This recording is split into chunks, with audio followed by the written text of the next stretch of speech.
예, CBS 라디오 박정현 판승부 이 부분을 열었습니다. 연금개혁 문제, 최근 국회 연금개혁특별위원회 산하공론화위원회에서 2주간 수기 토론을 진행했습니다. 그 토론 결과 시민 대표자들은 더 내고 더 받는 방안을 최종 선택을 하기도 했죠. 자, 이번 선택을 고려해서 21대 국회가 5월 내에 이 법안 통과 여부를 결정하게 되는데요.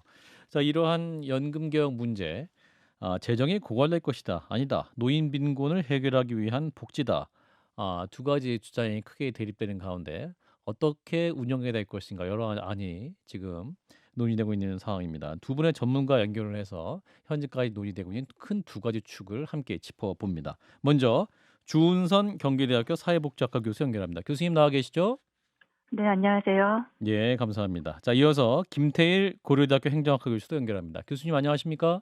네, 안녕하세요. 예. 자, 오늘도 두 분의 교수님 모시고 연금 개혁 문제 어떻게 하면 좋을 것인가 양측의 입장을 더 자세히 들어보겠습니다. 자, 먼저 시민 대표단의 선택을 받은 안이죠. 더 내고 더 받아서 소득을 보장해 주자라는 안입니다. 소득 보장 측이 주장인데요. 자, 주은성 교수님 대략적인 내용을 좀 말씀 주실까요? 네, 더 내고 더 받는 안은 지금 국민연금 소득 대체율이 2007년에 국민연금 개혁을 하면서 60%에서 40%로 떨어지고 있어요. 예. 그래서 이 40%로 떨어지고 있는 소득 대체율을 다시 50%로 올리고 음. 국민연금 보험료를 지금 현재 9%로 매우 오랫동안 고정이 되어 있었는데 예. 이거 이제 13%로 올려서 결국에는 이제 그러니까 평균적인 음. 가입자가 이 국민연금을 하고 이제 기초연금을 통해서 노후 최소 생활비는 좀 보장받도록 만들자. 음. 이제 그런 취지로 만든 안이고요. 예. 뭐 이렇게 했을 때는 2040년, 50년 은퇴자들이 이대로 국민연금 소득 대체율이 떨어지면 음. 이제 2025년 은퇴자보다 더 떨어져요, 국민연금 금액이. 예. 그래서 이제 이렇게 해서 이제 국민연금 금액이 더 떨어지는 건 문제가 있으니 음. 그러니까 2040년, 50년 은퇴자들이 그래도 지금보다는 더 나은 연금액을 받도록 만들자. 음. 그런 취지에서 구성을 한 안입니다. 그러니까 이제 이 안은 국민연금의 어떠한 취지인 소득 대체율 그러니까 좀 제대로 보장을 하는 수 있는 안을 고민한 끝에 또 여러 가지 기금 네. 부족한 문제도 있으니까 조금 더 내고 9에서 13%로 올리고 더 많이 받는 네. 안을 가자라는 것이죠. 네, 물론 이제 재정에 대해서는 이제 다른 여러 가지를 얘기를 하고 있는데 예. 그건 뒤에서 말씀을 드리도록 하겠습니다. 예. 자, 이어서 이제 더 내고 받는 돈을 유지해서 연금기금 재정 안정을 도모해야 된다라는 재정 안정 측입니다. 김태일 교수님 말씀 주실까요? 예, 이게 참 이름이 재정 안정이라 해서 조금 그렇긴 한데요. 예. 사실은 저희는 그러니까 소득 대체율은 그러니까 원래 계획된 대로 40%로 이제 그냥 두는 대신 이제 보험료는 현재 9%에서 12%로 이제 올리는 건데요. 예. 저희가 이제 그렇게 한 이유는 사실은 지금 저희처럼 이 소득 대체율 대비 낮은 보험료를 유지하는 나라는 없죠. 그리고 우리가 음. 지금 이렇게 연금 개혁을 논의하는 이유도 음. 지금 같은 낮은 보험료는 도저히 이게 지속 가능하지 않으니까 그래서 예. 이제 지속 가능성을 위해서 보험료를 올리는 건데요. 그러니까 예. 근데 사실은 저희는 그러니까 소득 대체율은 그냥 현재대로 하는 대신에 예. 다른 방법으로 음. 노후 소득 보장 강화를 위한 대안들을 준비하고 있었죠. 예. 거기 좀 예. 그 뒤에 말씀드리겠습니다. 예. 자, 이제 이 두 가지 아닌데 각 안의 장점은 뭐가 있을까요? 자, 일단 이제 많은 분들이 어떤 걸 선택해야 되느냐 선택 고민을 할 때 일단 더 내고 더 받기 소득 보장책은 어떤 장점이 있을까요? 자, 우리 주은성 일단 교수님. 예. 일단 지금 우리나라 노인 빈곤율이 높다라는 건 너무나 잘 알려져 있고요. 예. 그러니까 OECD 1위고 이게 40%에 이르는 건 사실 어떻게 보면은 문명화된 선진 자본주의 국가에서 이제 말이 안 되는 수준인데 예. 이게 이제 이대로 국민연금을 계속 떨어뜨리도록 방관을 해놓으면 예. 이제 향후에도 노인 빈곤율이 아주 오래 기다려도 한 50년 후에도 계속 음. 30% 수준으로 밖에 음. 떨어지질 않는단 말이에요. 예. 근데 이제 국민연금을 좀 높이면 음. 아무래도 이제 이런 빈곤을 예방하는 효과가 더 음음. 높아질 수 있고 또 이제 많이 알려진 것처럼 국민연금에는 소득재 분배 효과가 굉장히 강하게 들어가 있기 때문에 예. 이제 노인들 내부에서의 불평등을 좀 완화시켜주는 이제 그런 효과도 기대가 되고요. 예. 그리고 아까 말씀드린 것처럼 이제 국민연금의 소득 대체율 인하를 계속 방치해두면, 그러니까 지금보다 오히려 뒤에 연금을 받는 분들이, 그러니까 오히려 연금액이 더 떨어지기 때문에 예. 이제 이거를 회복시켜주는 효과가 있어요. 그런 의미에서 이제 미래에 받는 사람들이 오히려 급여라는 면에서 형평적이지 않은 이제 그런 문제가 생기잖아요. 그래서 예. 그런 부분을 완화시켜주는 효과가 있고, 마지막으로는 이제 노인들의 이제 향후에 이제 주축인 집단은, 인구 집단은 노인일 수밖에 없는데, 예. 그러니까 노인들이 어느 정도 소득 확보를 하면서 적정 소비를 하도록 해주는 것,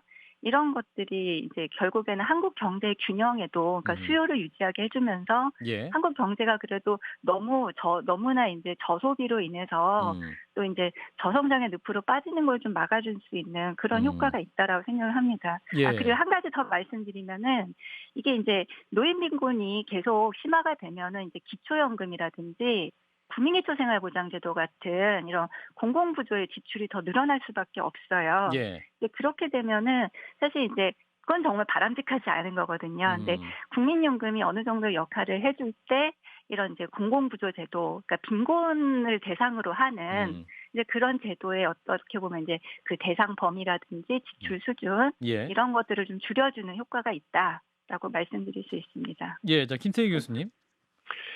예, 뭐 사실 간단히 말하면요. 예. 당연히 대안일은 현재보다 재정 안정에 도움이 전혀 안 되고 오히려 더 약간 더 현재보다 재정을 더 악화시키는 거고요. 예. 대안이는 뭐 당연히 현재보다 보험료를 높이 하니까 예. 재정 안정에 도움이 되는 건데 나중에 다시 또 말하겠지만 사실은 지금 같이 지금 그러니까 아까도 말했지만 우리가 이 연금 개혁을 논의하는 것 자체가 예. 지금 같이 재정이 불안정해서는 도저히 지속 가능하지 않기 때문인데 예. 근데 정말 우리가 이 문제를 해결하지 않으면 도저히 지속 가능하지 않거든요. 그러니까 결국은 제도가 지속 가능하려면은 재정 안정화는 무조건 해야 하는 거거든요. 예. 그래서 대안일을 제시하는 거죠. 그리고 예.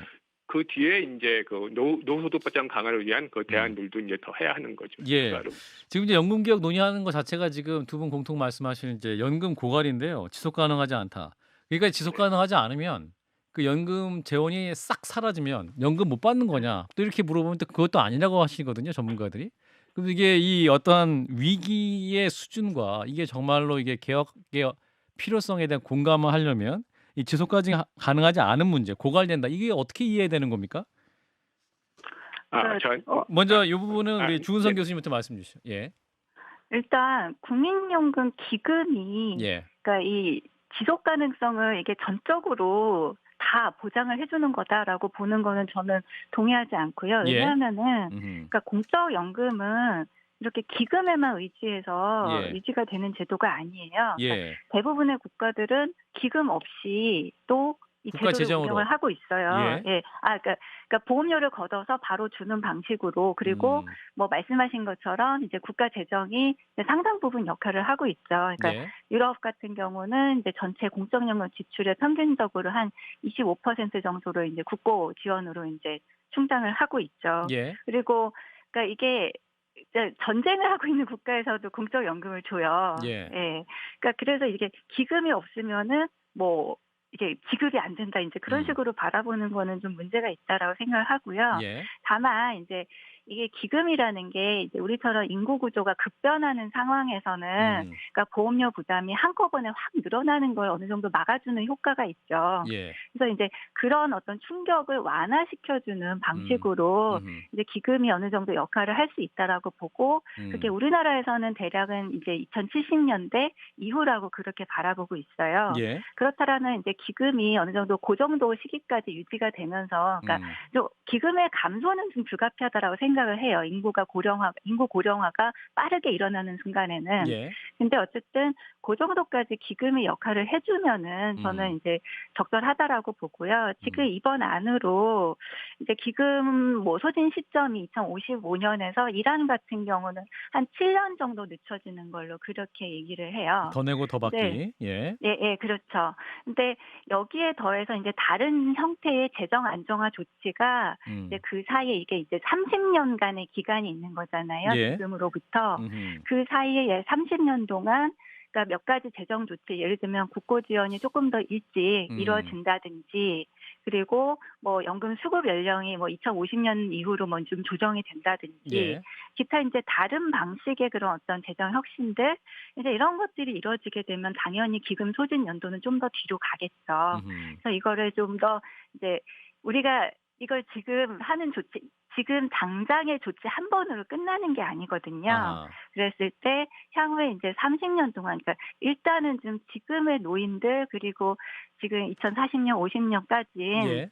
적어도 노인 빈곤을 확 떨어뜨려 놓고 음. 이걸 하기 위한 이제 정책 수단들, 재정 수단을 점진적으로 이제 확충시켜 나가는 것, 그걸 통해서 좀 인구 급변기, 그리고 이제 인구 안정기에 접어들기까지 어느 정도 좀 재정 안정을 기하는 것, 이제 이런 것들을 추구를 할 필요가 있다라고 생각을 합니다. 예, 자 김태희 교수님 들으셨을 텐데 사실 이게 인제 자금 조달도 결국은 다른 예산을 끌어오는 것이고 국가 재정을 쓰는 것은 또 당연한 수순으로 보이는데 이럴 경우 어떤 문제점이 있는 겁니까?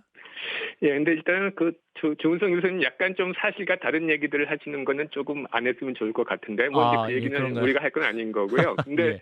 뭐 사실 조은성 제가 굉장히 좋아하는 학자지만 너무 사실과 다른 얘기를 하는 건 좀 아니라고 생각한다. 어쨌든 그건 그렇고요. 이 뭐 예, 어떤 근데 부분이 사실과 이제 다른가요?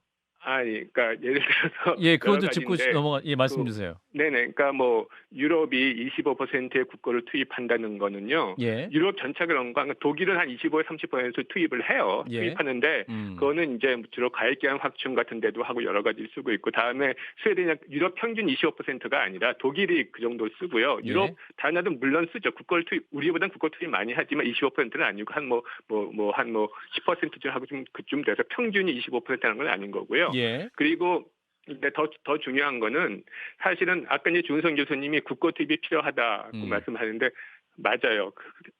그런데 이제 이런 거죠. 우리가 이게 기금이 다 없어진 다음에는 그러면 이제 그게 한 2050년이 넘어가서 한 2060년 되는데, 예. 우리가 2050년만 돼도 우리나라 노인 빈곤율이 40%가 넘어가고 그러니까 미안해요.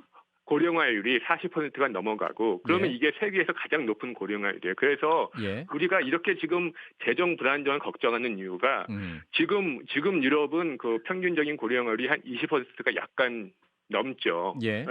그래서 그 적립금이 없어도 한 보험료를 18%를 걷어서 약 42% 정도의 그 지급을 해요. 예. 급여를. 그런데 우리는 지금 9%를 걷고, 그 다음에 지금 대한일도 13%를 걷는 거죠. 예. 그리고 42가 아니라 50%를 이제 주는 거죠. 그리고 그 당시에 고령화율은 지금 유럽의 2배가 돼요. 그래서 그때 만약에 우리가 정말 부가식으로 간다면은 예. 평균 보험료가 35%가 넘어가고 가장 높을 때는 43%까지 가야만 그때 우리가 그때 거둔 보험료로 급여를 줄 수 있어요. 그런데 보험료 43%를 낼 수 있겠어요. 그 다음에 더 중요한 것은 우리가 그럼 그럼 보험료율로 한 20% 하고 나머지는 세금 걷어서 할 수도 있을까? 그런데 예. 당시에 우리 고령화율이 40%가 넘게 되면은 예. 이게 건강보험도 지금의 2배가 넘게 내야 되고, 당연히 노인분들이 더 아프실 의료비용이 테니까. 많잖아요. 예. 또 그리고 장기요양보험료도 마찬가지예요. 당연히 노인분들 장기요양보험료 그것도 2배가 넘어가야 되고. 그러니까 모든 게, 그러니까 우리가 연금 외에도 고령화에 따라서 우리가 그 추가적으로 쓸 지출이 굉장히 많이 증가하는데, 거기다가 연금 보험료까지 35%를 내거나 아니면은 연금 보험료 20%를 내고 10%의 차이만큼 세금을 지급한다. 저는 도저히 그때 그게 가능하다고 생각하지 않습니다. 저는 좀 주은성 다른 교수님? 의견을 갖고 있는데요. 예. 일단 우리가 그러니까 그 연금에 대한 지출 그리고 부담 이거는 이제 GDP 대비 총량으로 파악을 하는 게 굉장히 일반적이고 예. 그러니까 국제 자료에도 이런 식으로 우리가 표현을 하고 있어요. 즉 예. GDP 대비 몇 퍼센트를 연금으로 쓰느냐 이제 예. 그게 중요한데 음. 우리가 소득 대체율을 50%로 올리는 경우에도 2065년 가도 11%예요. 지금 이미 그 수준을 지출하고 있는 나라들이 많이 있죠. 예. 그러니까 물론 지금보다 많이 늘어나요. 4배 이상 늘어나요. 근데 2060년에 그러니까 인구 아까 말씀하신 것처럼 40%가량이 혹은 그 이상이 노인인데 우리가 GDP 공적 연금으로 국민연금으로 GDP의 11%를 지출을 한다라면 그것을 과연 과다한 것으로 볼 것인가? 저는 그렇지 않다고 보거든요. 예. 아까 부가방식 비용률 37%, 40% 넘어간다고 얘기하셨는데 예. 그거는 국고 지원도 없고 그리고 그러니까 그 노동소득에만 그것도 상한이 강하게 쳐져 있는 지금 600만 원 가량의 이제 보험료 부가소득 상한이 있어요. 그 이하의 노동소득에만 보험료를 부과를 한다라는 거예요. 예. 그러니까 그거는 말이 안 되죠. 이제 2060년에 가면은 이제 보험료 부가소득 상한도 지금처럼 그런 수준으로 유지가 될 수가 없고요.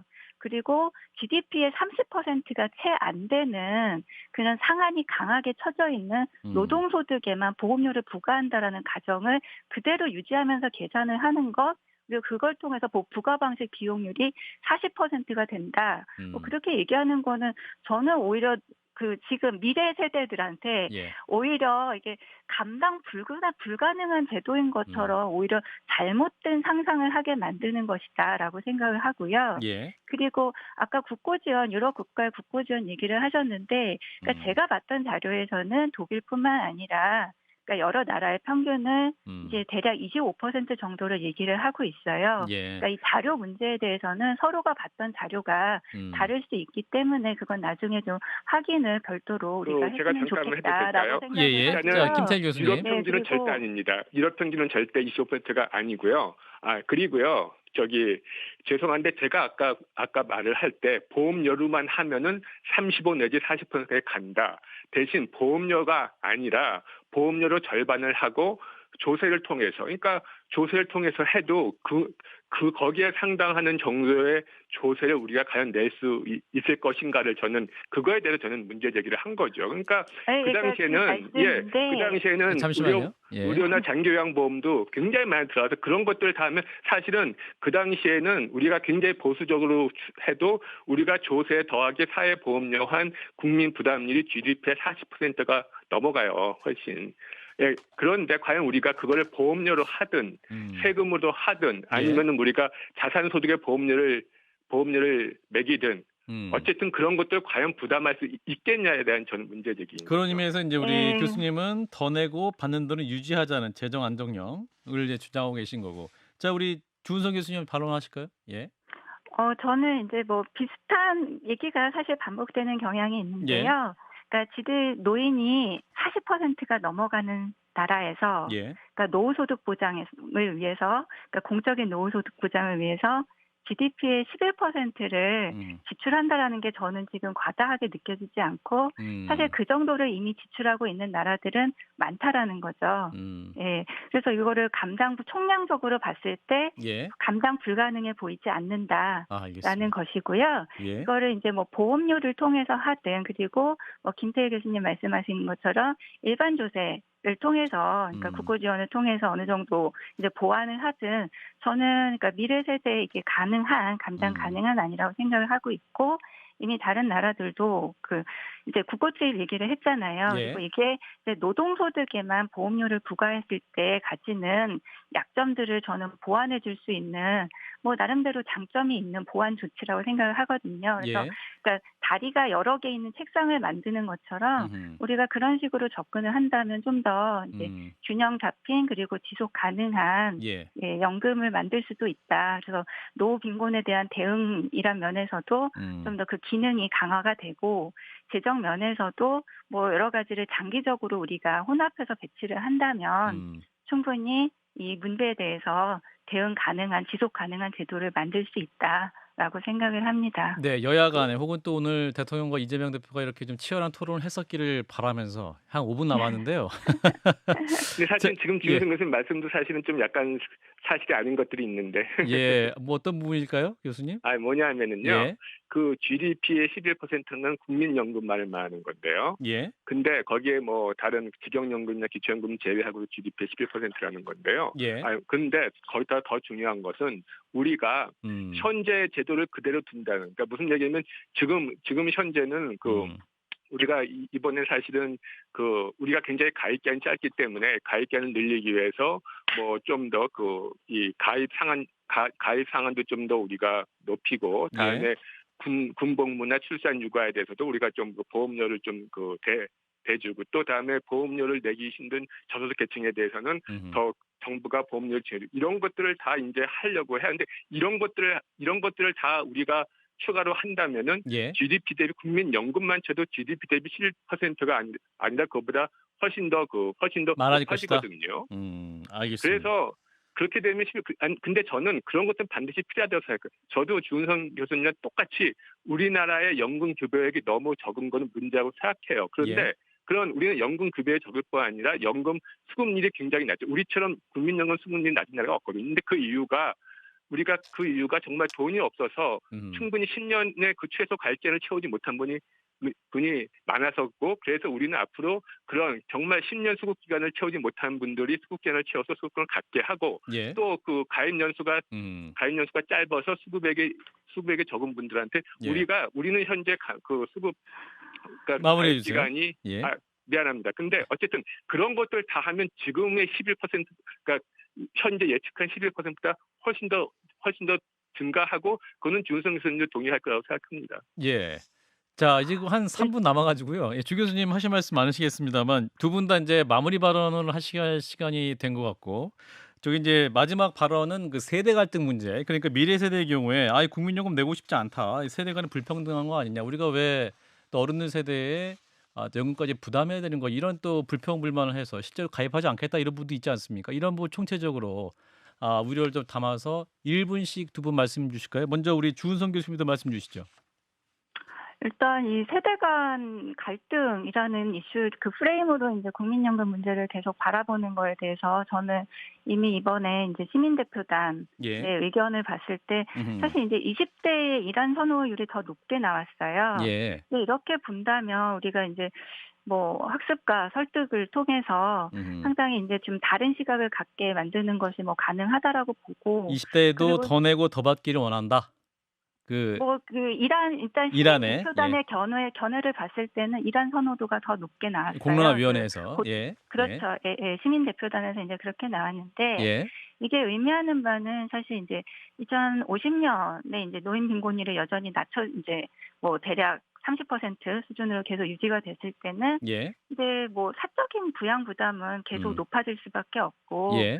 그리고 계속 말씀드리지만 음. 이제 빈곤에 대응하기 위한 이제 음. 다른 지출들 그 수준도 계속 높을 수밖에 없죠. 아까 이제 마무리해 기초연금 주세요. 부담도 예. 얘기를 하셨는데 예. 그래서 그런 어떤 우리가 보양의 총량 이런 것들을 생각을 했을 때는 이제 국민연금만 가지고 얘기를 할 수는 없다라는 생각이 들고요. 네. 그리고 내 노후가 전망이 불투명한 상태에서는 음. 사실 아이를 낳고 키우는 게 더 마무리. 어려울 거라고 생각을 해요. 그러니까 우리가 갖고 있는 이 연금 문제의 핵심은 이 표면화된 돈 문제보다는 사실 저출산 문제가 예, 큰 마무리해 주셔야 됩니다, 거잖아요. 교수님. 예, 예. 예. 그래서 아이를 낳고 키울 수 있게 만드는 좀 좋은 노후소득 보장 제도를 만드는 게 모든 세대에게 득이다라고 말씀드릴 수 네, 있습니다. 김태희 교수님 죄송하지만 40초 드리겠습니다. 예. 저도 주은성 교수님 의견에 동의하는데요. 예. 중요한 것은 우리 다음 세대한테 너무나 큰 부담을 지어줄 수는 없는 거잖아요. 예. 제발 저희는 우리 자식, 손주 세대한테 너무 큰 부담은 주지 않는 그러한 개혁이 되었으면 합니다. 예. 네, 그런 의미에서 교수님은 많이 조금 더 내되 이제 받는 것은 유지하자 그런 안쪽으로 주장을 해주셨습니다. 예, 좀 시간이 좀 부족해서 좀 아쉽고요. 나중에 그 스튜디오로 모셔갖고 좀 충분한 시간 속에 토론할 수 있는 자리 마련하겠습니다. 함께해 주신 분 주은선 경기대 교수님, 김태일 고려대학교 행정학 교수님 두 분 고맙습니다. 네, 감사합니다. 감사합니다.